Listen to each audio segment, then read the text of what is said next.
Hello and welcome, I'm Misstical, this is Misstical Gaming. We're jumping into Watch Your Realms and it's the Immortal Codex time. So we've got the Wasteland Titan now. So let's go and have a look and a play with him. We'll sort of see what he does and his abilities, that sort of stuff. So let's read through the blurb. This is the important bit for him. So the damage inflicted by the Wasteland Titan is accompanied by a debuff that reduces healing received. So this is probably the worst bit in the game, and we'll have a closer look at that, which can be dispelled. So that's great, it can be dispelled. So when we go in and do the fight, we'll just jump in here and have a little look at a quick team I sort of knocked up. And then there's the boss appearing, and there's all the statues. We've only got the one statue to worry about at the start. There we go, and we're healing the statue for about 100k. Fine. And we can see our healing's dropped off. Now healing for 80, 90, 95, that sort of thing. But when you click on the statue, and when you look at the statue, there's no debuff there that you can see, which is always annoying. There's no stacks of the debuff on there, which is also quite annoying. I think this is arguably for me one of the worst things in the game. It's the most annoying thing in the game, is that I can't see debuffs and buffs going on and how long they're on for, that sort of thing. I find it quite irritating, but we know there are more stacks going on there because we can see the healing that we're doing is going down and down and down each time. So if we cleanse it off now, we use our dispel, and there we go. Instead of 63k, we're now healing for 106. There we go. So our healing's gone up, and now as the boss does his thing, it'll come down to what, 100k? Yeah, there we go. And then the next one will be 95, I would imagine.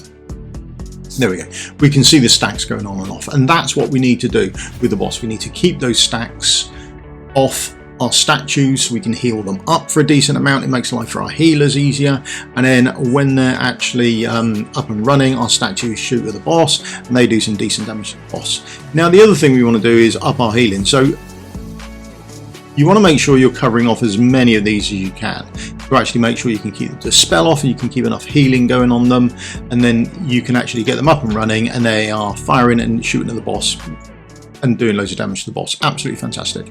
Now the other thing you want to use is some other healers to keep everyone else alive as well, because everyone else is taking damage as well. They're not taking much at the moment, but it soon builds up, and then when the boss finishes this stage and goes into the boss rush phase, then you've got to keep everyone else alive. So I think Vortex is very good. There's a couple of reasons Vortex is good. Firstly, this nice wide healing range, but you can also accompany him by a hollow as well, so a hollow is great for a couple of reasons as well. So Vortex, to start with, Vortex is very good because he's an HP based healer, so just by building him for healing makes him quite tanky anyway, which is good news.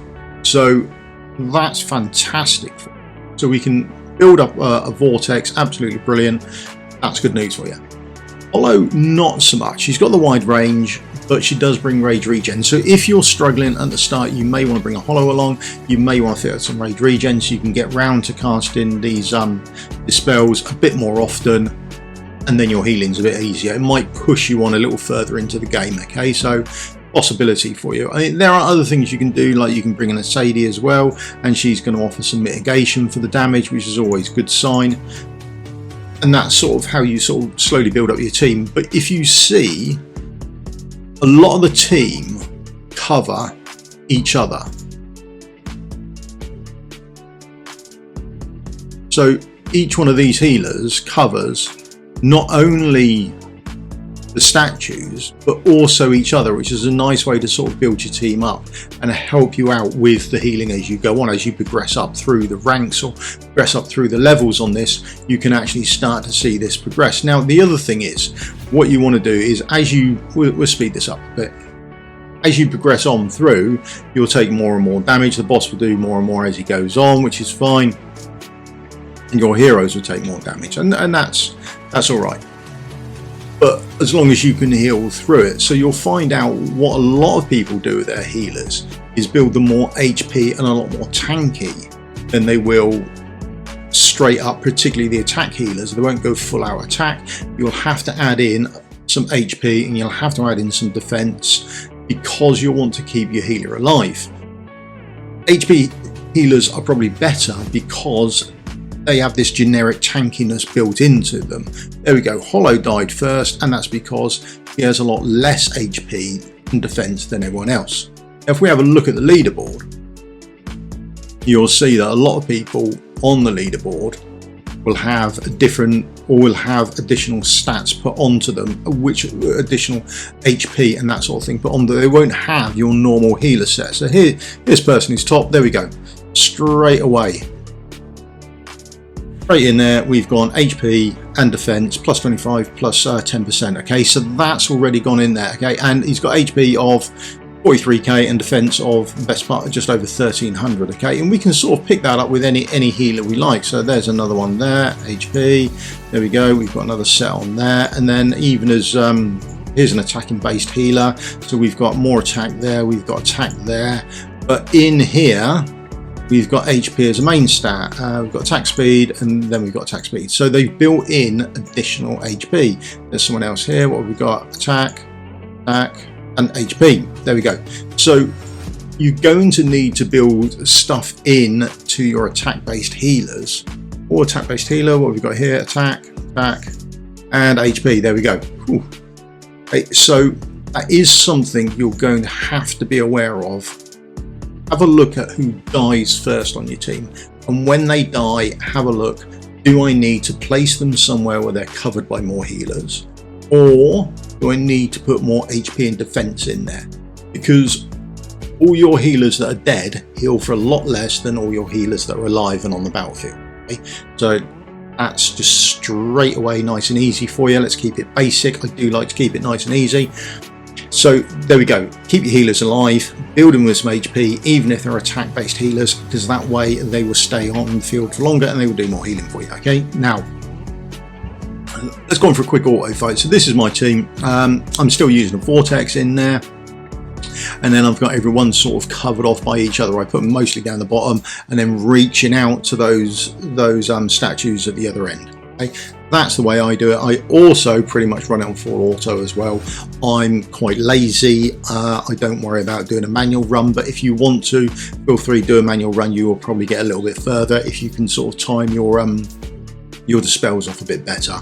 I don't. I just sort of chuck them out and go for it and press auto and hope for the best, really. Now, there are more dispellers coming into the game all the time, so that seems to be something quite good for us. So you'll certainly be able to push on further onto this as you collect more heroes. When it first came out, and I think there was one, maybe two heroes that could do dispel, so it made it much trickier to actually push on in the game. But now we've got more coming into the game, it's much easier to push on and get that dispel done and then get that healing done. As I say, I've got them mostly down at the bottom. I would keep an eye out for who first dies, and then I would look at, do I need to move them, or do I need to put more HP and defense on them, that sort of thing, and that way they'll be able to take a hit better. Or can I put in range of Sadie, who's going to give them a bit of mitigation as well. Okay, now other than that, the boss is relatively easy. I don't run with a Silas. I see a lot of the top teams are. I don't have an account that can keep everyone else alive without the healers dying off, so I need to keep everyone going. I need to go for a straight healer based comp, and that's just the way I do it. So I go full on healers. I've tried a couple of times with Silas. I can get to the sort of pretty much the end, and it takes me over to triple S. I can't do anything more than that, I don't think, and I think that's going to be about the damage I'm going to sit at for quite a little while until I can start pushing in to add more damage with the Silas and keep everyone alive. Okay, so that's where I sit. That's my team. The other thing I would mention is when gearing up your heroes, don't be afraid at all, because what people will do is people will build with Wings of Grace set because that's tier 3, and then they will build with Invigoration set because that's tier 2, and then the tier 1 set people won't really worry about. But there is a distinct difference between these sets. So if we have a quick look at them, if we have a look at the Wings of Grace set, 3-piece set, it gives healing effect of 30 and attack to the nearest ally increased by 12%. Okay, now if you go down and use an Invigoration set, healing effect plus 25 when deployed, the hero and one random ally in range, he gets attack of 10%. That's fine, but your tier 1 set, max HP by 10%, that's a win for you, particularly if you're on an HP based healer. You're even getting more. So, but don't be afraid to use the tier 1 sets, especially if you're early on and your tier 2 sets aren't that good and keeping you alive long enough.